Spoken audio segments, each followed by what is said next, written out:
solo. Don't give it up now, man. Don't give it up, give it up, give it up, give it up, give it up. Hey guys, welcome back to the channel. Today I wanted to go over the list I used for the second event for the Peoria One Piece regional. This is the event I definitely did much better in, and I really enjoyed this build. Definitely going to be tweaking it a little bit though, after seeing the results of like the top 4 Dofi deck, which was awesome, very unique build. But yeah, this will be just a quick little video. Oh yeah, I got glasses too, blue light lenses, so I'm not strained so much watching these on the computer all the time. Anyway, obviously I played Dofi. He's my favorite leader in the game, honestly. He's just a fun deck. I love the color blue, and it was a really fun leader to play. There was a surprisingly high number of Dofi players this weekend. 3 got into top 16, and 1 got into top 4, which was awesome. Love to see it. We know what it does. You're always going to be swinging in for 7 and playing a 4-drop card from the top of your deck. It's awesome. Love it. Obviously, we run 4 copies of Alvida as our 2K counter. Never played it for its actual ability, just always use it as a 2K counter. 3 copies of Mihawk. I feel like 3 copies was fine. Sometimes you may want to see more than you might want to throw in 4 because you really need to see it, but I think 3 for the most part is solid. Obviously, running 4 copies of the DOFLAMINGO blocker. This was a hard one to play, to want to play. If I was playing green, never played it. If I was playing black, it was really hard to keep it on board. But obviously, you need it because you need the top 5 stacking. And sometimes I did attack with it, which surprised my opponent. Then, of course, the 1-drop Pironas. You need to see these. I rarely saw these in my opening hand during the weekend, which kind of sucked. But you also never want to play this against black because you're always going to give their leader, their smoker leader, a extra 1k. But yeah, it's the crutch of the deck. I ran 4 copies of the Boa. She's always going to be, if I'm playing against red, she's always going to be a Jet pistol, not Jet, Gum pistol target. But when you do get her out and you can actually start swinging with her to draw, it's really good. And that came up a couple times. 4 copies of the Vanilla Gecko Moria because you need that 6k against Whitebeard, and it's a lot of great pressure early on, and it does take your opponent a lot of their resources to get rid of, so solid. 3 copies of the 6-drop Vanilla Mihawk. This card came in handy, especially if I was going second and playing it on curve. Felt great. Definitely a lot of early game pressure while you're waiting for your 9-drop. The best feeling ever was playing this, and then the next turn, if I was going first, playing this, and then the next turn playing the 9-drop was awesome. A great feeling. 2 copies of the new set 2 Boa Hancock. This card was really great in order for me to essentially search through my deck. If I knew there were cards coming up in my 5-drop stack that I wanted to get rid of, this was a great way to do it. Or there were cards in my hand that were essentially useless, like no counter power, weren't going to be good in this matchup. I could draw a card and then trash the card I didn't need. I think going forward, I'm really going to focus more on playing this card because it really came in handy, surprisingly. Then I played 2 copies of Mr. 2 Bon Clay. This was literally just for the 2k combo power. It really wasn't going to be usable in any other way.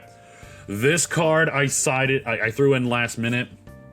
One of the guys in my blue group that I run basically said, throw this, it's the Whitebeard killer. And it came in handy, actually. I played against a Whitebeard, and it got me, got them down to 0 life, and when they were not expecting it, and it helped me win the game.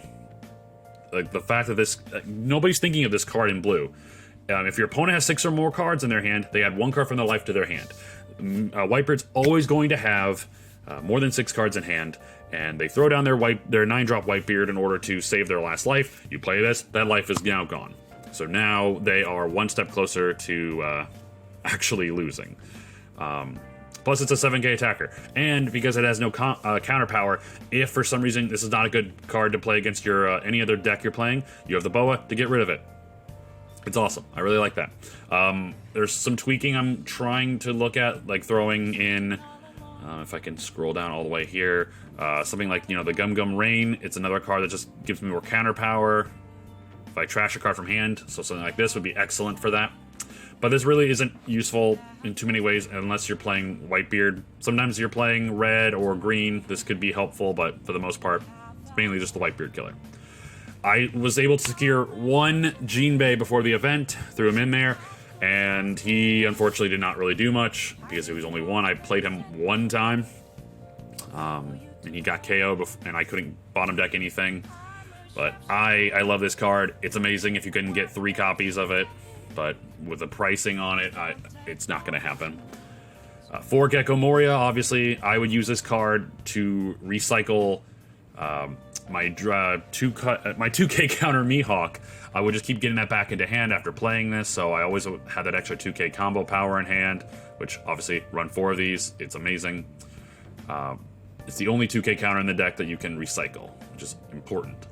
2 law blockers came in handy maybe once or twice, but for the most part, it got KO way too easy because everything can KO a 1 cost or less.